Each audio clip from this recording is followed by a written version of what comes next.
bloody hell am I doing here? I'm supposed to be about here right now. So why am I back in the workshop? Well, how else would I be able to do a funny intro? Anyway, I'd better get back to it with teleportation.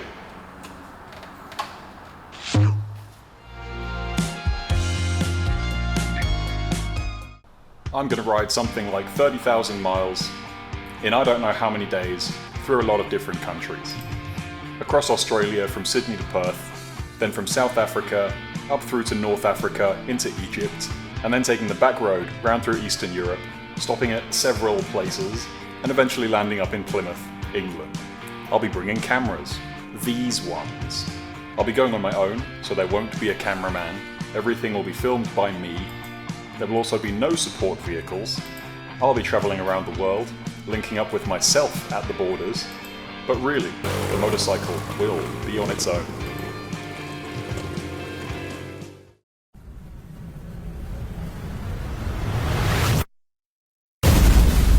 That's better.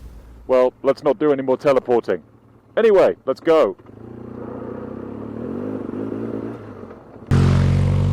Now today's episode is about the Nullarbor and everything west of it. I'm starting my adventure about here. And my plan is to cross the Nullarbor and enter Western Australia. Now I'm guessing you've probably heard of it, and you've seen lots of lovely videos of people riding through it and having the best time of their lives. Well, let me tell you some harsh realities. Firstly, if you're into phone signal, it ends about here. And you've got a stretch of about 1,200 kilometers that you have to sit through. Thankfully, some of the places you can stop are bloody fantastic, like this one.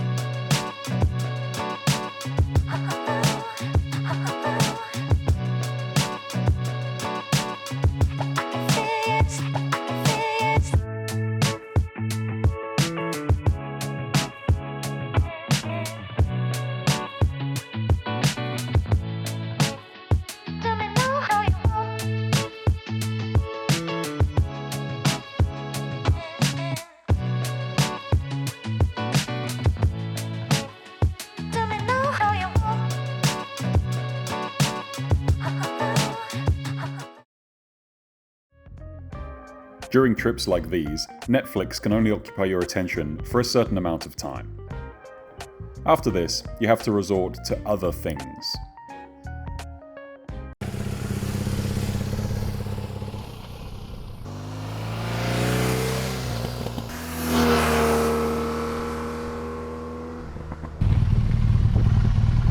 I'm a bit bored. I think I need a distraction.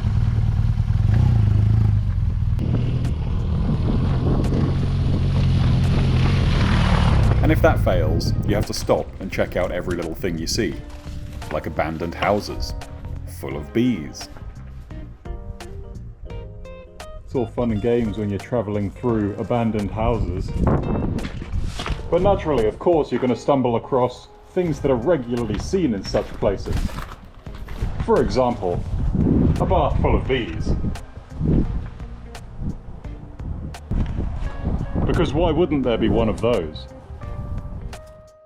This is one of those emergency airstrips with bottle of piss. How did anyone piss that much? What the fuck?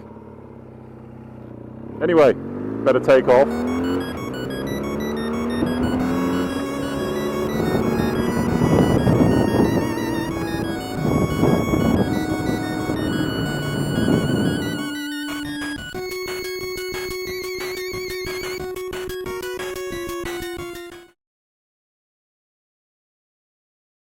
Call me morbid, right?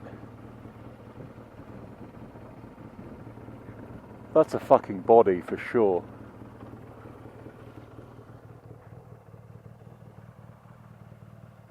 Oh, what the fuck?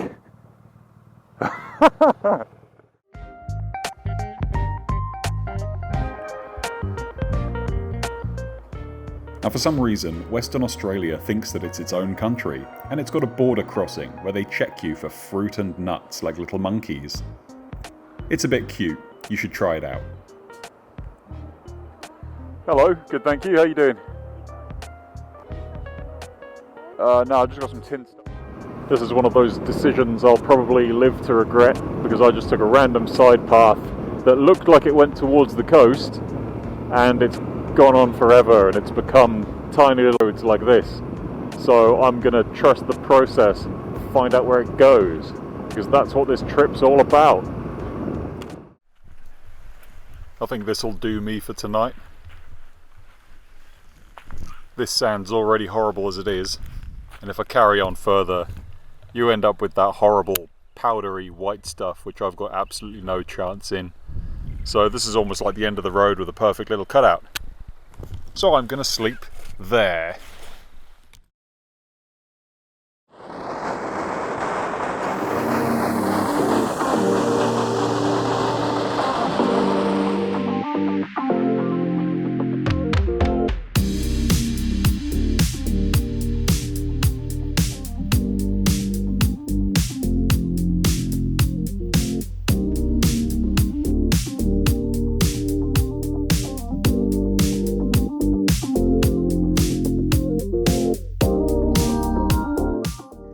At this stage, I was frankly bored. All the roads look exactly the same, you can't really go to the coast, you can't see the sea. So I decided to just lump it and do the most kilometers I've ever done in a single day on a motorbike. Today, I travelled 850 kilometers. This was from Sejuna to Norseman.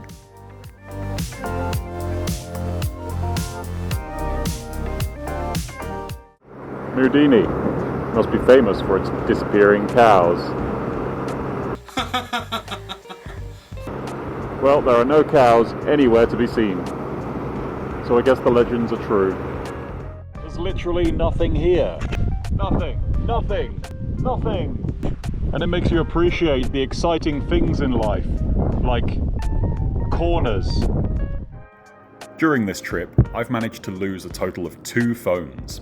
The first one fell out of its holder in New South Wales, and the second one fell out of its holder on a perfectly flat road in front of a road train. So thanks, road train, for swerving to hit it. Anyway, I'd just booked a hotel about half an hour before in Kalgoorlie. And every town I'd passed in the last 1,200 kilometers has been a street with one motel. And as such, without a phone, it was next to impossible to find, because Kalgoorlie is actually a really established town. But either way, if you're going to do something like this, bring spares. I thought I'd treat myself today with a $75 hotel. And this is considering I'd done about 850 kilometers in a single day, and I felt like I was going to die. So I thought, oh, I'm not going to sleep in a tent tonight. So this is what I found. Welcome to my crib.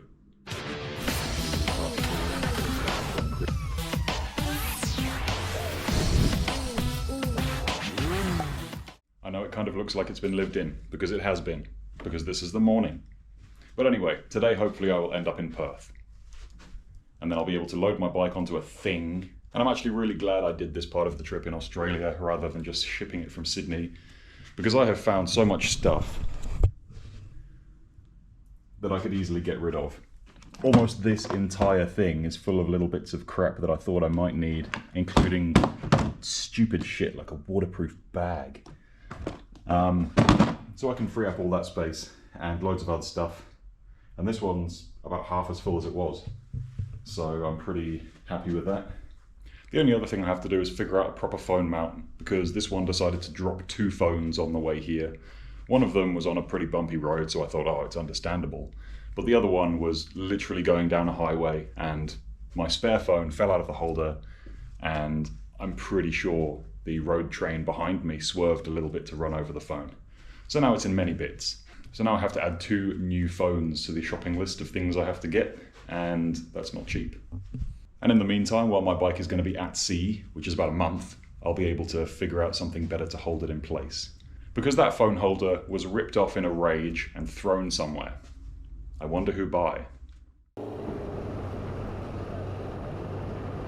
I love this marsupial pouch. It's the best invention. Thank you, Alpine Stars.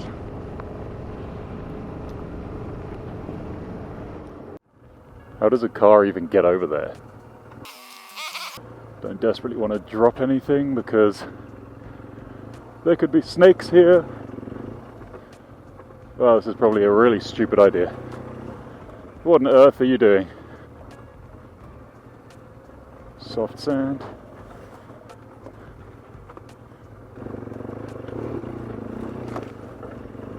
Well, that was surprisingly okay.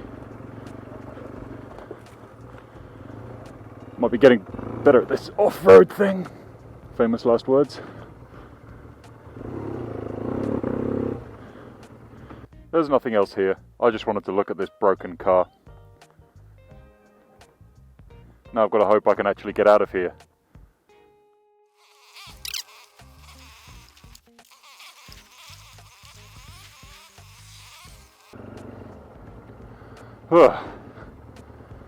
Okay, less boredom trips. Back to road stuff.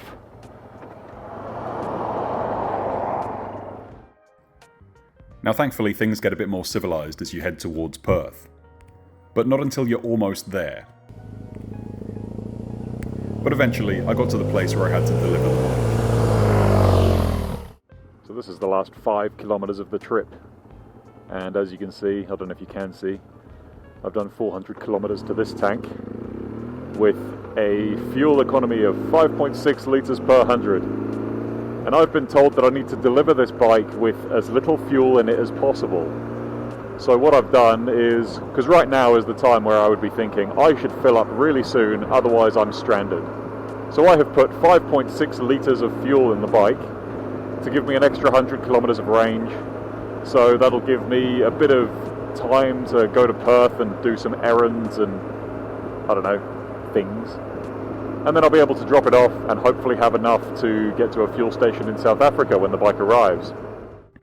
So I dismantled it as best I could and said my goodbyes.